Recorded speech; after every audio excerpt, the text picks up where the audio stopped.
घ्या रे घ्या मुखी नाम अंतरी धुरोनिया प्रेम माझा आहे भोळा बाप घेतो हरुनिया ताप घ्या रे घ्या अनुभव कान्हो पात्राचा माधव. जय हरी माऊली. पांडुरंगाच्या दर्शनाला जाताना तुम्ही कान्हो पात्राच्या वृक्षाचे दर्शन घेतले आहे का? आणि जर घेतले असेल तर तुम्हाला त्याचं महात्म्य माहीत आहे का? तर हे जाणण्यासाठी हा व्हिडिओ शेवटपर्यंत नक्की पहा. मंगळवेढ्यात श्यामा नावाच्या गणिकेला एक सुंदर अशी मुलगी झाली आणि त्या मुलीचे नाव ठेवले गेले कान्होपात्रा. कान्होपात्राची लहानपणाची मैत्रीण आणि घर कामाला असणारी हौसा ही विठ्ठलाबद्दल गुणगान करायची आणि कान्होपात्रा ते गुणगान फार आवडीने ऐकायची. भगवंत हे कधी यातीकुळाचा विचार करत नाही. तिष्टे भाव भक्ती देखून या ते फक्त भक्ताचा भाव बघतात. आणि हे ऐकून कान्होपात्राला फार आनंद होतो. दर एकादशीला वारीला जाणाऱ्या वारकऱ्यांचा टाळ मृदुंगाचा गजर कान्होपात्राच्या मनाला ओढ लावी. पांडुरंग कसे दिसतात, त्यांचे सौंदर्य, त्यांचे औदार्य, कुब्जादासी, गजेंद्र मोक्ष, विदूर, अजामेळ यांचे उदाहरण आठवून तिला पंढरपूरला जावे वाटे. परंतु मंगळवेढ्याचा एक जमीनदार सदाशिव मालगुजर याची कान्होपात्रावर वाईट नजर होती. आषाढीला वैष्णवांचा मेळा पंढरीला निघाला आणि आता कान्होपात्राला भगवंतांची ओढ शांत बसू देत नव्हती. वारकऱ्यांना मलाही पंढरपूरला येऊ द्या अशी विनंती कान्होपात्रा करू लागल्या. हौसा आणि कान्होपात्रा वारकऱ्यांना विनंती करून आता पंढरपूरच्या वारीला त्यांच्या बरोबर निघाल्या आणि हळूहळू पंढरपूरला पोहोचल्या.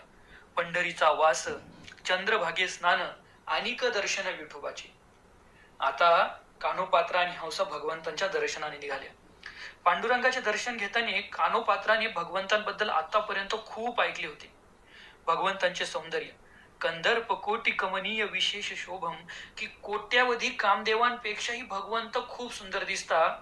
परंतु ज्यावेळेस भगवंतांचे विग्रह कान्होपात्राने पाहिले त्यावेळेस ती विचार करू लागली, मी तर शास्त्रांमध्ये एवढं सौंदर्य ऐकलं होतं, परंतु हे विठ्ठल कसे दिसतात. ज्यावेळी कान्होपात्राने भगवंतांच्या चरणाला स्पर्श केला त्यावेळेस तिचे बोट भगवंतांच्या चरणात रुतले. विठ्ठलांचे चरण हे लोण्यापेक्षाही अधिक मऊ आहेत. त्यावेळेस कान्होपात्राला जाणीव झाली, नाही घडविला नाही बैसविला, भेटी लागी आला पुंडलिकाच्या. स्वतः भगवंत पंढरपूरमध्ये विठ्ठल म्हणून उभे आहेत. विठ्ठलांचे दर्शन घेताना कान्होपात्रा भगवंतांचे गुणगान करत नृत्य करू लागली. परंतु तिकडे मंगळवेढ्यात सदाशिव मालगुजर याने कान्होपात्रा मला भेटली नाही या ईर्षेपोटी बिदरचा मुघल राजा याला भेटला आणि तिच्या सौंदर्याचे गुणगान करू लागला. त्याने सांगितलं की तिला तुमच्या दरबारी नर्तिकी गणिका म्हणून ठेवा. कान्होपात्राचे सौंदर्य ऐकून बिदरच्या मुघल राजाने एक सैन्याची तुकडी पंढरपूरला पाठवली आणि कान्होपात्राला कैद करण्यास सांगितले. ज्यावेळेस हे कान्होपात्राला कळले त्यावेळेस कान्होपात्रा म्हणाली, हरिणीचे पाडस व्याघ्रे धरी येले, तैसे मज लागी जाहले देवा, नको देव राया अंत असा पाहू, प्राण हा सर्वता फुटो पाही. अंतकरणापासून या प्रार्थना करत कान्होपात्रा रडू लागली. भगवंता, मी फक्त तुमचीच आहे. आता मला या भौतिक जगात पुन्हा लोटू नका. तुमच्या चरणांजवळ राहू द्या. तुम्हीच माझे मालक आहात. तुम्ही सिंहासारखे आहात तर हे भौतिक जगातील रानकुत्रे मला तुमच्यापासून दूर नेत आहे. आणि जर यांनी मला तुमच्यापासून दूर नेलं तर हा तुमचा पराजय आहे. पांडुरंगात हवा अशी प्रार्थना करू लागली आणि अशी प्रार्थना करत तिने भगवंतांच्या चरणावर देह सोडला. काही भक्त सांगतात की कान्होपात्राचा आत्मा हा भगवंतांच्या चरणांमध्ये विलीन झाला, तर काही सांगतात की भगवंत स्वतः तिला भगवत धामात घेऊन गेले.